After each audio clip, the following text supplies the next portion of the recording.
Well, if you a little bit about this is called Legacy, and it was inspired by Luli and I were walking on the beach just to the west of here, and found a couple of these shells, whelk shells or conch shells that had washed up on the beach at high tide, and they were sort of leaning against each other almost, and it just got both of us thinking about that as a possible sculpture subject, and the reason they're not quite touching is it's kind of out of respect, but also really a sort of sense of love almost, that there are years in the making by little creatures that sort of make these ethereal shapes, and what I wanted to try and do was not only show some affinity between them, but also their independence, which really is what they are, and the different textures. So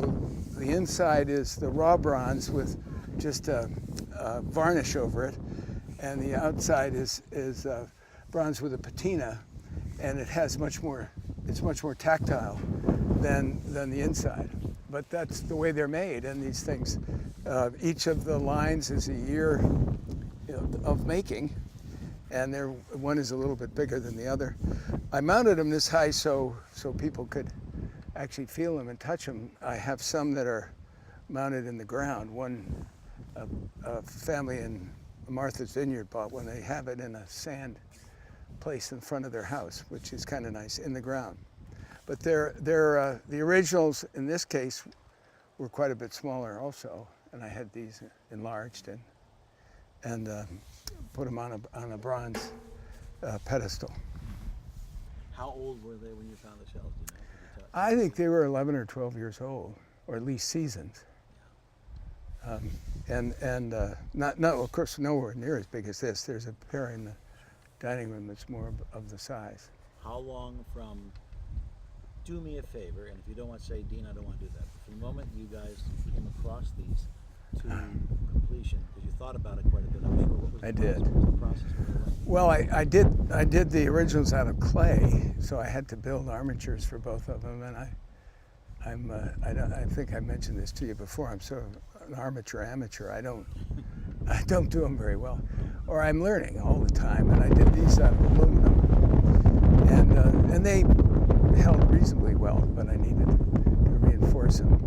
And then so the whole process was, I don't know, a year to get not only the clay the way I wanted it, then to do a plaster casting of the two shells and figure out the right kind of orientation of the pedestal. As you can see, this isn't just an oblong. It's more, what's that thing in a camshaft or top of it? I mean, it's that kind of shape, so that it would handle the two sculptures. And then it takes time to get the castings done, go through the wax molding and all that. But this one has some, now it's actually, the drain is plugged up. They've got weep holes, and this will empty now, but it had some, you can hear it going out. But let me check this one. No, this one's okay. So you have to be able to drain them because they're otherwise like cups or vessels. But the contrast always appealed to me. The shells have that now, it drained, you see. And again, the smoothness, Dean. If you come over, you can check this side. Well, start there behind and then they have. You've seen these things in the flesh, and there's just a lot of protoplasm, and they slide out. So everywhere they slide is smooth, and then they keep making these enlargements of the shells. So it starts at a very small. Each of these things, if you run your hand along the back, is a season or a year. Here's a dumb question, but since my questions get excised out, I can be stupid on occasion. Do you like sculpting, love sculpting, or need to sculpt? Well, I love it and need to do it, and I'm frustrated because I haven't been getting to it, but I need to do it, I find. I mean, at first I didn't know that, but it really makes a difference. I love it, and love thinking about it. Well, this is it's a really, I try not to do anything in a very refined or representational way. So what this is a abstraction of a whale's flukes. And it was really inspired by a school of pilot whales that were beached out in front of the house.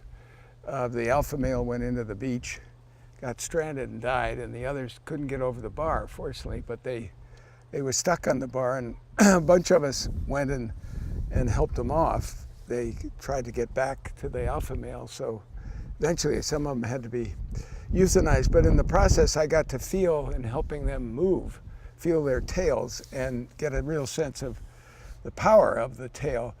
This is not meant to be representation of a pilot whale or any in particular whale. It's really an expression of kind of joyful anticipation. The whale is heading down underwater, and it's the last part of the whale you can see from with the eye that's above the water. And the way and the movement of the two flukes are really meant to sweep and be connected and have some vitality of its own. So that's, and when you do it in bronze, the original was 4.5 inches high out of wood, and I was able to get it expanded and in the styrofoam, and then had to smooth out the foam. The same process you saw was going on at the digital atelier, and then of course molding it. It takes and casting it is monumental, and you have to keep going over it. So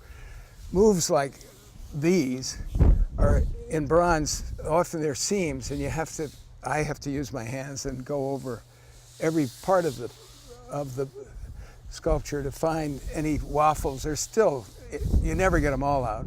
There are a few in this, but mostly it came out as a fluid, kind of smooth flowing sculpture.